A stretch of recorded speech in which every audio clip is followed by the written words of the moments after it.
Assalamualaikum warahmatullahi wabarakatuh. My name is Cita Samsurin. Today I would like to explain about characteristic how should we teach young learner. Teaching English to young learner has become its own field of study as the age of compulsory English education has become lower and lower in countries around the world. Have 6 helpful ideas for teaching English to young learner. 1. Supplement activities with visual, realia, and movement. Young learners tend to have short attention spans and a lot of psychical energy. In addition, children are very much linked to their surroundings and more interested in cycle and the tango. One way to capture their attention and keep them engaged in activities and supplement the activities with a lot of brightly colored visual, toys, puppets, or objects to match the one's use of the story that you tell or songs that you sing. This can also help make the language input comprehensible and can be used to follow up activities such as retelling or story of guessing games. Although it may take a lot of preparation time to make colorful pictures and puppets or to collect toys and objects. Try to make the visual on thick paper or laminate them whenever possible for future use. Sometimes you can acquire donation for toys or objects from the people in your community, such as parents or other teachers. A great way to build your research is create a visual and realia bank with other teachers at your school by collecting toys, puppets, pictures, maps, calendars, and other paraphernalia and saving them used in each other classes. Number 2. Involve students in making visual and realia. One way to make the learning more fun is involve students in creation of visual or realia, having children involved in creating visuals that are related to lesson. By introducing them to the context as well as to relevant vocabulary items. You can have students draw and different animal characters for a story or even create puppets. For example, if the story Goldilocks and the Three Bears, you may want to use puppets to help show the action of the story, to get students more excited about the story. Have them make little pencil puppets of Three Bears and Goldilocks before the storytelling. It's a nice little art project that doesn't have to take up too much time. If your students are too young to draw well, make copies of the characters on paper and have the student color the characters and cut them out. Number 3. Move from activity to activity.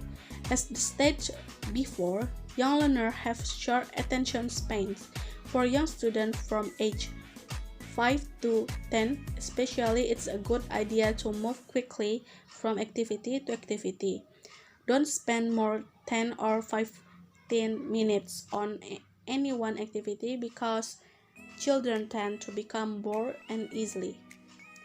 As children get older, their ability to concentrate for longer periods on time increase.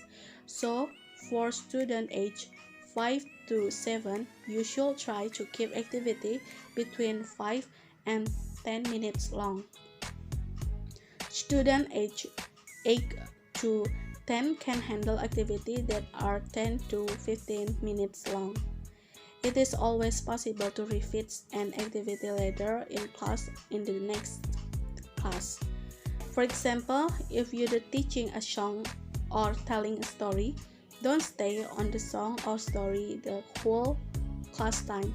Follow up the song or story with irrelated TPR, total physical response activity, to keep the momentum of class going. Then have students play a quick games in pairs. As shown in brief example, varying the types of activities also helps to keep you interested. Number 4, teach in terms. When you plan a variety of activities, it is important to have them connect to each other in order to support the language learning process. Moving from one activity to others that are related in content and language help to recycle the language and reinforce student understanding and use of it. However, moving from activity to activity when the activities are not related to each other can make it easy to lose the focus of the class. If students are presented with a large context in which to use English to learn and communicate, that attainment of language objective should come more naturally. It is a good idea to use thematic unit planning because it's built at large context with students can learn language. When teaching English to young learners this way, you can incorporate many activities like songs and stories that build student knowledge and recycle language throughout the unit. Number 5. Use story and context familiar to students. When choosing material or themes to use, it is important that you find ones that are appropriate for students based on their language proficiency and what is interested to them. Because young learners, especially young learners, are just beginning to learning content and story, their native language in school are there still developing cognitively, they may have limited knowledge and experience in the world. This means that the context that you use when teaching English, which may be a completely new and foreign language, should be context they are familiar to them. And the last, establish classroom routine in English. Young learners function well within a structured environment and enjoy repetition of certain routines and activities.